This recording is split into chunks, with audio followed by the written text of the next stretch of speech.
आज सकाळी आदरणीय पवार साहेबांनी आणि दोघांनीही तो लेखही वाचला, त्याच्यावर आमची चर्चाही झाली. आणि काँग्रेस पक्ष हा इलेक्शन कमिशनकडेही जाऊन आलेला आहे. ही माहिती इलेक्शन कमिशनकडे दिलेलीही आहे आणि त्याची पारदर्शकपणे इन्क्वायरी अशी मागणी काँग्रेस पक्षाने केलेली आहे. त्याच्यामुळे आम्ही वाट बघतोय इलेक्शन कमिशन काय उत्तर येईल. काही 10 तारखेला वर्धापन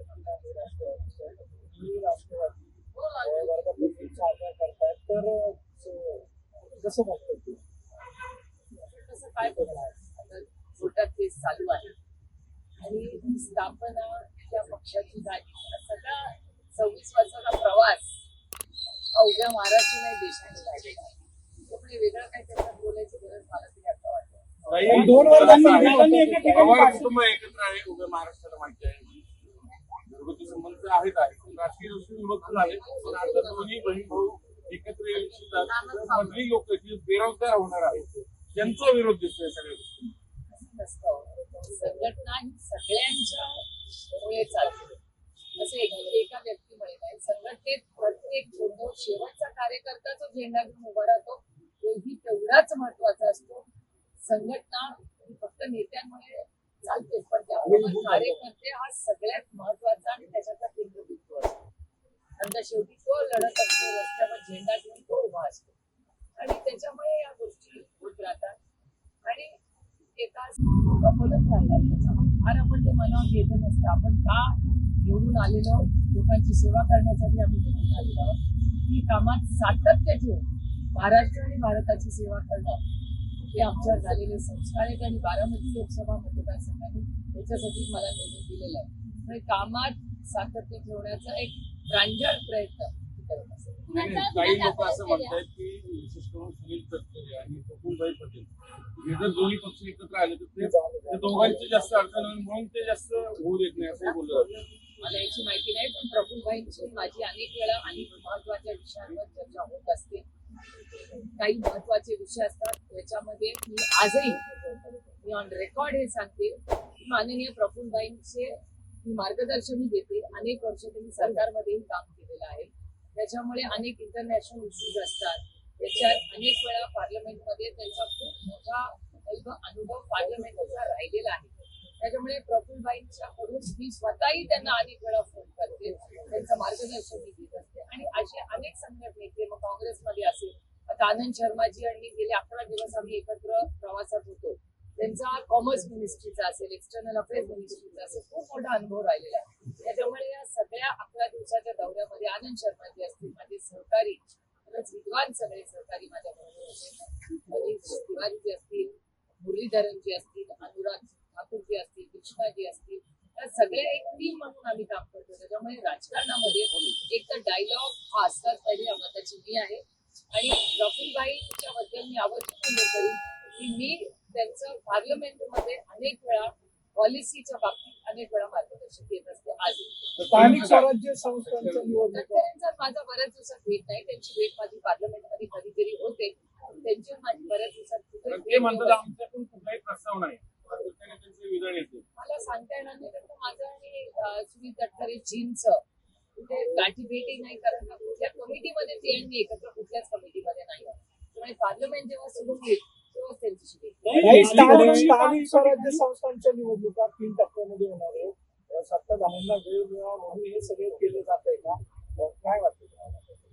आता कोर्टाने तर ऑर्डर दिलेली आहे आणि इलेक्शन होणं गरजेचं आहे महाराष्ट्राच्यासाठी, सर्वसामान्य मायबाप जनतेसाठी आहे. त्याच्यामुळे आता लवकरात लवकर ते व्हावं आणि जे कोणी येईल ते निवडून येऊन कामाला लागावं एवढीच सामान्य माणसाची अपेक्षा. दादा म्हणतात की माझा चेहरा म्हणून पालिकेचं काम करावं असं सूचना दिल्या.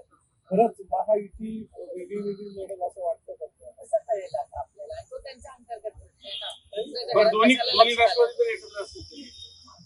एक तर आम्ही महाविकास आघाडी म्हणून लढणार सगळी इलेक्शन आणि प्रत्येक जिल्हा परिषद, पंचायत समिती किंवा कॉर्पोरेशन या सगळ्यांमध्ये स्थानिक लोक निर्णय घेतील. कारण हे निर्णय आणि हे इलेक्शन कार्यकर्त्यांचं, प्रत्येक पक्षाची इच्छा असते कार्यकर्त्यांना संधी मिळावी.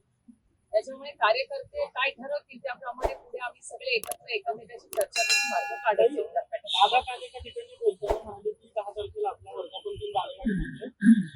संख्येने कार्यकर्त्यांनी त्या ठिकाणी हजर राहिले पाहिजे आणि स्थानिक स्वराज्य संस्थांच्या निवडणुकीसाठी जिल्हा पातळीवरच्या कार्यकर्त्यांनी तयारीत राहा. माहितीचे नेते अडचणी येतील असे वक्तव्य करू नका, अशा प्रकारचं काल दादांनी मार्गदर्शन केलं. 10 तारखेला जोरदार शक्ती प्रदर्शन त्यांच्या गटाकडून करण्यात येणार आहे. तुमची काय तयारी? दोन राष्ट्रवादी त्यांचा वर्ग पण दिन खरंच सविस्तर आणि जिल्हा पातळीला कार्यकर्त्यांना निवडणुकांसाठी तयारी करायला हवी. लोकशाही आहे, आता त्यांनी काय बोलायचं त्यांनी करायचं ना. पण लोकशाहीमध्ये खरंच सविस्तर वर्ग बरं, ह्यावेळेस वर्धापन दिनाला काय आपलं आहे काय- का? आपलं काय खरा असेल? कुठला? खरा वर्धापन दिन तो तुमचा सुरुवातीपासून आहे.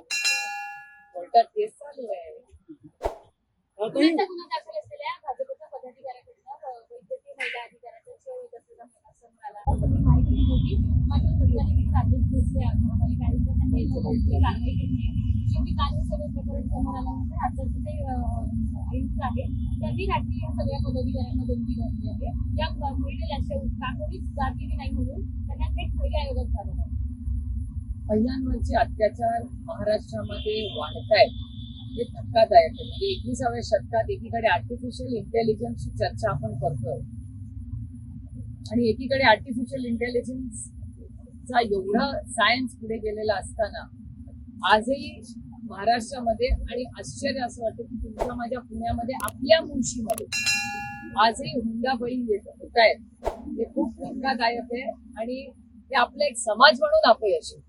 आणि मी स्वतः ठरवलंय की पुढच्या वर्षभरात हुंड्याच्या विरोधात एक मोठा जागर करण्याचा निर्णय मी स्वतः घेतलेला आहे. राजकारण होत राहील, पण जर या राज्यातली लेक ही सुरक्षित नसेल आणि तिला तिचे अधिकार दिलेच पाहिजेत आणि जर कोणी हुंडा मागत असेल म्हणजे द्यायचा पण नाही आणि घ्यायचा पण नाही, हा नियम कायदा या देशात असेल आणि त्याला कोणीतरी तेराची टोपली दाखवत असेल तर त्याच्या विरोधात ताकदीने लढणं गरजेचं आहे. आणि मुलींनी उभं राहिलं पाहिजे आणि मुलांनीही उभं राहिलं पाहिजे. त्या मुलांनीही हा जागर केला पाहिजे की हो, आम्ही लग्न करताना हुंडा देणार नाही. ताई, एकीकडे फडणवीस म्हणतात की महायुती हे दुर्दैव आहे की इतके दिवस त्याच्यावर ऍक्शन झाली नाही. म्हणजे जर ऍक्शन अगमनेंच्या केसमध्ये घेतली असती तर कदाचित ती लेक आज जिवंत असती आणि त्याचं 3 महिन्याचं मूल त्याला कधी त्याची आई आठवणार नाही असा दिवस आला नसता. त्यामुळे माझी एवढीच विनंती आहे महाराष्ट्राच्या या मायबाप सरकारला, तुम्ही मायबाप सरकार आहात. जर सरकार असला तर महिलांना तुम्ही जेव्हा अन्याय होतो तेव्हा पोलीस स्टेशनला त्यांना न्याय मिळालाच पाहिजे आणि कॉर्पोरेशन सारख्या जागेमध्ये जर त्यांना न्याय मिळत नसेल काही पदाधिकारी हा भाजपचाच भाजपचा पदाधिकारी. भाजपचा शहर अध्यक्ष आहे आणि त्याच्यानंतर तुम्ही या सगळ्या भ्रष्टाचार ओपन केल्यानंतर खोटे आरोप होत राहतात की आयुक्तांनी त्याला बंदी घातली काम केली. मला असं वाटतं माननीय मुख्यमंत्र्यांनी याची डिटेल इन्क्वायरी केली पाहिजे. माझी अपेक्षा आहे की महाराष्ट्राच्या माननीय मुख्यमंत्र्यांनी याच्यात इंटरव्हेन्शन केलं पाहिजे आणि इंटरव्हेन्शन करून हे जे काय प्रकरण आहे हे त्याची पारदर्शकपणे इन्क्वायरी करून त्याचा रिपोर्ट जाहीर केला पाहिजे आणि त्यांचं जे ऍडमिनिस्ट्रेशन डिपार्टमेंट आहे GAD ज्याला म्हणतात, GAD ला स्ट्रिक्ट इन्स्ट्रक्शन सरकारने दिले पाहिजे की 0 टॉलरन्स अगेन्स्ट एनी अब्यूज. महिला असू दे, पुरुष असू दे, कोणी असू दे, या बाबतीत सरकारी जागेमध्ये किंवा सरकार हे सहन करणार नाही हा मेसेज माननीय मुख्यमंत्र्यांनी राज्यात देणार आहे. ताई, वैष्णवी हगवणे मृत्यू प्रकरणात आणि कामाच्या ठिकाणी हॅरेसमेंट होताना कुठेतरी महिलेची सुरक्षा ही साधारण हो, अर्थातच ना, या वारंवार गोष्टी होत आहेत. मग असू दे तेव्हा ही घटना सगळीकडे दिसतात आपल्याला.